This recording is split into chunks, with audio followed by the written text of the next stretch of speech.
Assalamualaikum warahmatullahi wabarakatuh. Perkenalkan, saya Kafir Suara dari Prodi Manajemen Dakwah. NIM saya.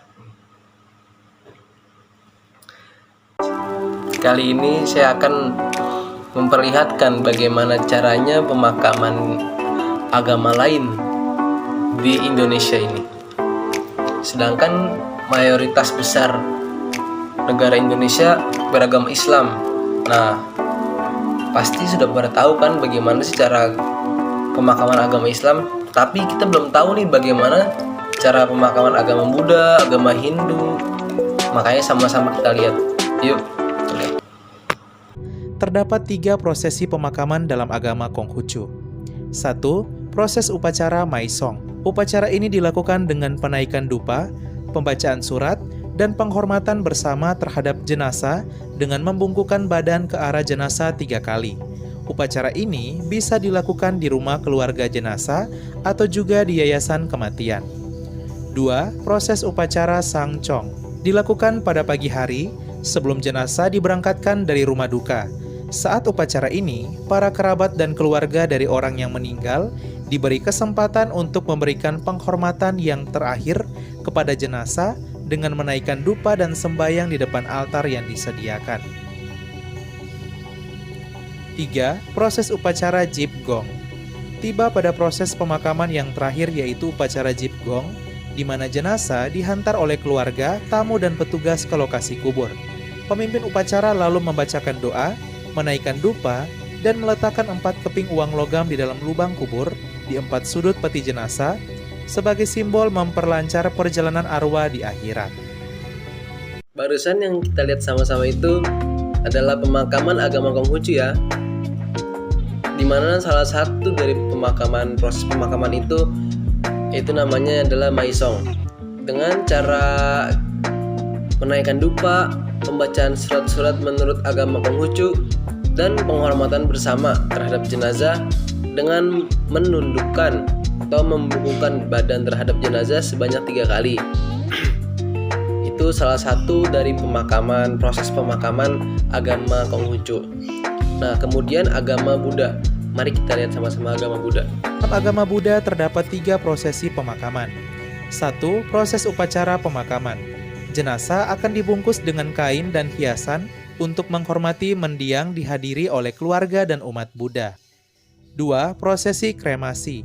Setelah upacara pemakaman selesai, jenazah akan dikremasi dengan menggunakan kayu atau sebuah oven khusus menjadi abu. 3. Proses larung atau penyimpanan. Setelah jenazah menjadi abu, maka abu akan ditebarkan seperti di sumber mata air dan laut. Ada juga yang lebih memilih untuk menyimpan abu jenazah di tempat khusus. Nah guys, jadi proses pemakaman agama Buddha itu salah satunya itu adalah dikremasi. Maksud daripada dikremasi itu adalah dengan cara dibakar si mayitnya itu kemudian menjadi abu. Nah, setelah menjadi abu itu terserah kepada keluarga mau disimpan sendiri atau mau dibuang ke laut. Itu pihak dari keluarga. Nah, setelah kita melihat tadi video cara proses pemakaman agama Buddha, mari kita lihat lagi bareng-bareng bagaimana sih cara proses pemakaman agama Hindu. Penasaran kan? Mari bareng-bareng kita nonton sama-sama guys. 1.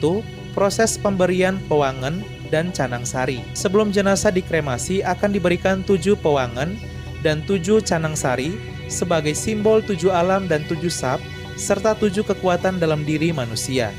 Jenazah kemudian dimasukkan ke peti untuk dibawa ke proses kremasi.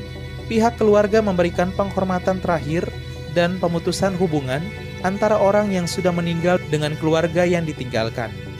Nah guys, jadi agama Hindu itu juga dikreasi ya, dibakar juga sama seperti agama Buddha.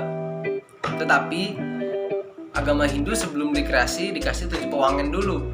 Supaya apa? Supaya sebagai simbol 7 alam dan 7 sab dan juga 7 kekuatan manusia. Nah guys, yuk mari sama-sama kita saksikan lagi bagaimana proses pemakaman agama Kristen Katolik. 1. Liturgi pemakaman. Liturgi pemakaman dalam gereja Katolik dimulai dari Misa Arwa yang dalam bahasa Latin disebut Misa Requiem. Misa Arwa adalah pemakaman yang dipimpin langsung oleh pastor atau romo. Dalam Misa Arwa ini, umat tak hanya mendoakan keluarga yang ditinggalkan, tapi juga arwah yang telah meninggal, karena gereja Katolik percaya adanya api penyucian, suatu tempat bagi jiwa yang masih memiliki dosa untuk dibersihkan terlebih dahulu sebelum masuk ke surga.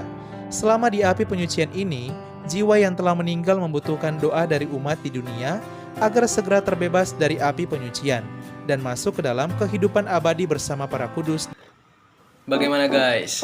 Kalian sudah tahu bagaimana cara proses pemakaman agama Kristen Katolik? Jadi kurang lebih seperti itu ya guys. Nah, selanjutnya kita akan lanjut ke Kristen Protestan. Bagaimana cara proses pemakamannya? Kita lihat bareng-bareng. Itu ibadah penghiburan. Ibadah penghiburan adalah ibadah yang dilaksanakan sebelum hari H prosesi pemakaman. Ibadah ini biasanya 1 hari sebelum prosesi pemakaman di rumah keluarga yang berduka. Dalam ibadah penghiburan ini, jemaat datang untuk memberikan kekuatan kepada keluarga yang ditinggalkan, dan pendeta memberi pengertian tentang kematian itu sendiri menurut firman Tuhan kepada keluarga. Nah, jadi sudah tahu kan bagaimana cara proses pemakamannya agama Protestan, agama Kristen Protestan maksudnya. Jadi kurang lebih seperti itu. Nah, kita akan melihat yang terakhir, yaitu dari agama mayoritas di Indonesia, yaitu umat Islam. Bagaimana cara pemakamannya? Yuk kita bareng-bareng. 1. Proses persiapan memakamkan jenazah. Liang kubur harus digali dengan ukuran kedalaman tertentu agar aroma jenazah tak tercium binatang buas. 2. Proses pengiringan jenazah. Setelah jenazah disolatkan, jenazah kemudian akan digiring ke lokasi pemakaman menggunakan keranda. 3. Proses penguburan jenazah. Tiba di lokasi pemakaman, jenazah akan dikubur. Dalam proses penguburan ini, hanya dilakukan oleh kaum laki-laki dan dianjurkan masih menjadi kerabat terdekat yang meninggal. Dalam meletakkan jenazah, bagian atas tubuh sebelah kanan dan wajahnya dihadapkan ke arah kiblat. Saat memasukkan jenazah ke liang lahat, dilakukan pembacaan doa, dan jika jenazah adalah wanita, maka dianjurkan untuk membentangkan kain di atas jenazahnya. Liang lahat ditutup dengan kayu atau bambu, lalu dengan tanah yang sejengkal lebih tinggi untuk membedakan dengan tanah di sekitarnya.